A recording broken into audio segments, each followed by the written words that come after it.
Hey up me duck YouTube, welcome back to another video with Rams fan YT. In today's video we will be discussing the best of League Two's winter transfers. And there's a varying degree of transfer business across the league. Some have completely rejuvenated their squad. I don't know if there's anyone who hasn't made a transfer. I can't remember exactly. Yeah, that everybody's at least made one transfer. So, I mean, what are we hanging around for? Let's just go straight into it with Barrows Football Club, who were new recruit of Ollie Banks. He can take long shots, such as his goal for Tranmere versus Peterborough, where he headed the ball down to his feet and he volleyed it from 30 yards out. Off the post as well and into the bottom corner. So something to see. If you just type up Ollie Banks goal, you'll probably be able to find it in YouTube somewhere. He's also a threat from free kicks, often being the taker of them. He can also block the ball, therefore doing a shift in defence. He also likes to keep the ball on the ground to get round players and steadily build up. He does good layoffs and doesn't dive into tackles. For Bolton Wanderers, I've gone with Declan John. His swashbuckling attack is styled like that of Ryan Giggs almost. Watching him play, I can see the resemblance in certain ways, like trying to get the ball like him and then going past 3 or 4 players at a time. He's also a Welsh international, actually, making all 7 appearances. So happy St. David's Day today. Or is it tomorrow? Might be tomorrow. Can't. It's tomorrow. Mustn't annoy the Welsh fans. I think it's tomorrow. For Bradford City, I've gone with Matty Ford. Ford impresses most with his attacking ability and crossing ability. He looks as though he would suit to a left wing-back role. He's also a versatile, playing either left wing, left or left-sided centre-back. Cambridge United are going with Shiloh Tracy. I think he's quite quick, very strong and good. He gets assists and goals and works hard for the team. The EFL Trophy games he played in for Spurs were good, actually. He will try his best to get some assists and goals for the team. He wants to improve his game, hence the reason why he's gone out on loan. I see there are a lot of young players at Cambridge, and Cambridge seems to have a record of improving the games of young players. Shiloh is a young lad from Spurs who went out on loan to Shrewsbury last year, and he is very, very quick and can play anywhere across the front 3. Predominantly he is a winger, but he's someone with explosive power. Hopefully he can help Cambridge get promotion and they can help him develop. If, of course, you're a Cambridge fan. Everyone else probably doesn't want that, but there you go. Carlisle United, I've gone with Ofrande Zanzala. He came to prominence at Accrington Stanley, where he did ever so well in League One last year. And before that, when he was breaking through at Derby, he was a player with the physical attributes, pace and power, added to the knack of getting a goal that made him stand out. He ticks the boxes in terms of Carlisle's style of play and provides real options to integrate into Carlisle's attacking style quickly. Cheltenham Town, I've gone with Indiana Vassilev. Vasilev is a technically sound player who is comfortable across the midfield and even in attack. He has a wand of a left foot and flourishes inside to keep the ball down and play free-flowing football. He's quite physically developed for his age and is extremely highly rated in the USA's youth setup. On the field, you know he's out there. He's a leader. People follow his example. The technical aspect he's developed at a young age has resulted in being phenomenal on the ball, passing, dribbling, shooting, heading and receiving it as well. He understands what's going on around him and it allows him to not only be better himself, but it makes the team players around him a lot better as well.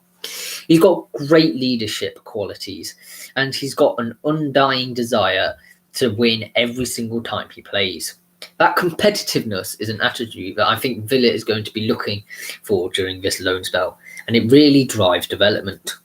His future is boundless. He has all the physical capabilities of a top-level player. The attributes and characteristics that he has within are the ones that will drive his development. I don't see a limit, to be fair, of what he can actually achieve. For Colchester United, I've gone with Aramide Otte. Otte began his career at Tottenham Hotspur before moving to QPR in 2017.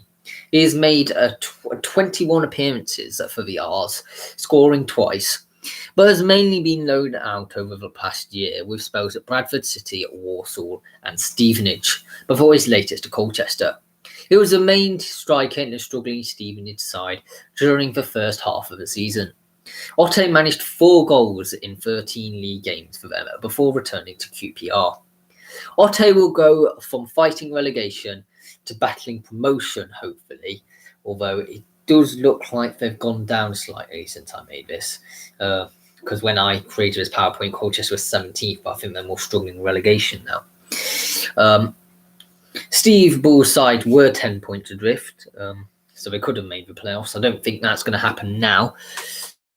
Any of his fault of his own, I don't think. Aramide Otte don't seem to be.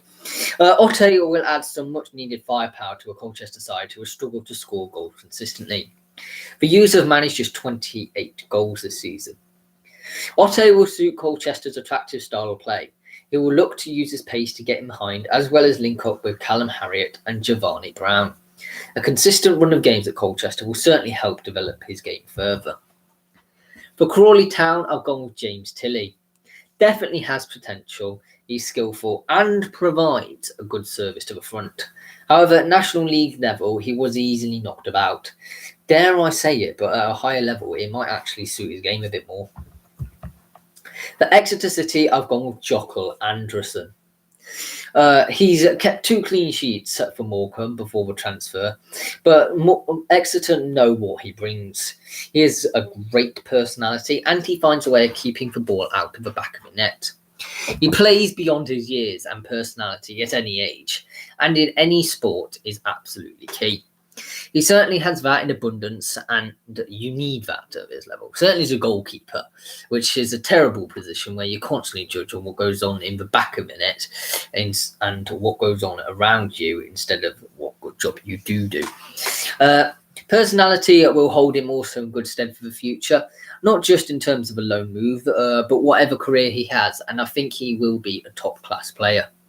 I think Exeter saw all of this in his 6 loan games that he had with them earlier on in the season. Not just how he adapted to their style of play, but the rigours of League 2 football. And you will expect the same when he comes back to them as well. For Forest Green Rovers, I've gone with Josh Davison. He's a centre forward and he gives Forest Green something different to the strikers. He shows up for the ball well, and he'll get himself into goal-scoring positions. And he certainly proved that at Enfield. In addition to his goals, Davison has earned plaudits around the Charlton Academy for his tireless work rate.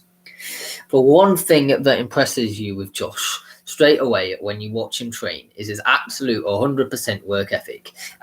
And every day he's very keen, or very, very keen rather, his word, to succeed, and you can see the desire in the way he trains. I think that was the academy manager who said that. For Grimsby Town, I've gone with Joe Bunny. He holds on to the ball and protects it from attackers, enabling him to get forward and deliver crosses from an amazing dribble from deep. He can also play long balls and cross. He does also like to tackle and is very experienced at this level, and he gained promotion actually with Rochdale in 2013-14 season. For Harrogate Town, I've gone with Mitchell Roberts, a left-footed centre-half who is also comfortable at fullback. Roberts is very much the type of defender that Weaver prefers, one who is comfortable in possession and will have no problem operating in a team who like to pass the football. His main strengths are his technical ability and his composure, comfortability on the ball and snappy in the tackle. Leyton Orient, I've gone with Dan Kemp. He is a talented young player with lots of potential. There's no doubting Kemp's natural skill and ability. Kemp is a left-footed winger who likes to operate on the right and cut inside. He is a goal threat and he can set up chances for his teammates too. For Mansfield Town, I've gone for Stephen Quinn. an experienced midfielder with international and Premier League experience.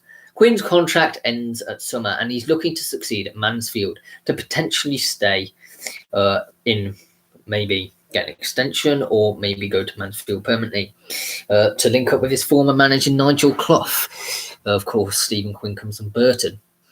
Quinn spent the first 7 years of his professional career at Sheffield United, though, with initial loan spells out to MK Dons and Rotherham United. He became a first-team regular for Sheffield United in the 2006-07 season, earning their Young Player of the Season award. A move to Hull City followed in 2012, where he again became a popular figure for the Tigers, as they earned promotion to the Premier League. He moved to Reading in 2015, but injury saw him limited to only 45 appearances for the Royals. Quinn has represented the Republic of Ireland as well on 18 occasions. For Morecambe, I've gone with Brad Lyons. I think Brad deserves his chance to show his worth in first-team football. He scores prolifically for Blackburn's under-23s. He's an absolute warrior. Brad Lyons is a diamond of a kid who would run through a brick wall for anybody. A loan move for Lyons will continue his development, certainly. Newport County, I've gone with Owen Windsor.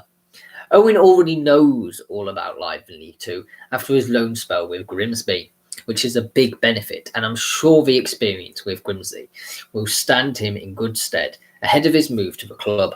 He is still young and has a lot of potential left in him. For Oldham Athletic, I've gone with Marcel Hillsner. I think that's how you pronounce that letter in German. He's very good from scoring free kicks and taking long shots, enabling him to score 19 times for Werder Bremen's reserves and 6 times for Hansa Rostock. He's very good at passing, with 7 of his passes being accurate. He likes to play long balls, do layoffs, dribble and shoot from distance. As a result, he does actually often get tackled because of this. For Port Vale, I've gone with Curtis Guffrey. A 6'3" or 1.91 meters centre forward. He describes himself as an all-round player who prefers to play in the middle, but can also play out wide. For a big guy, he's quite mobile and can get in the channels and come short. He scored 67 goals in 320 appearances.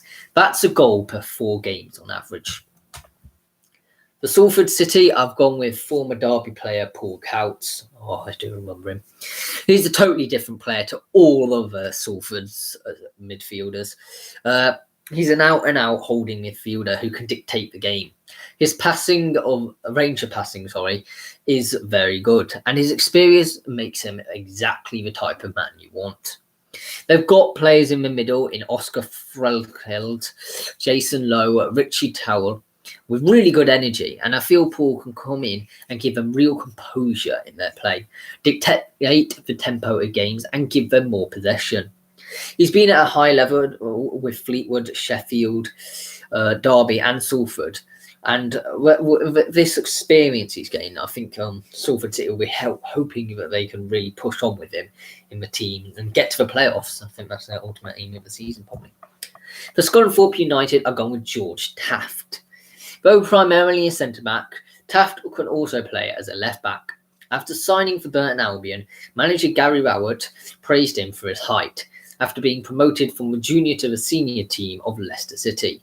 Manager Sven Goran Eriksson said, "They are very talented young players, and we have the belief that they will progress." He was referring to both George Taft and another player at that time. During his loan spell with Kettering Town, he has both played as a centre-back and as a left-back. For Southend United, I've gone with Tyler Cordner. The on-loan Bournemouth centre-back enjoys bringing the ball out from the back and is naturally comfortable in possession. He needs to make sure he is solid first as a defender and then he can play. Cordner can be used in midfield can be played during the game, but primarily he does play in defence. In midfield, though, he is comfortable on the ball, so can play in that position. For Stevenage, I've gone with Joe Martin. I fully expect him to be the set-piece taker, as he's a dead ball specialist. He also wins lots of aerial duels with an average of 2.6 per game. He has key passes and crossing skills that can set up goals.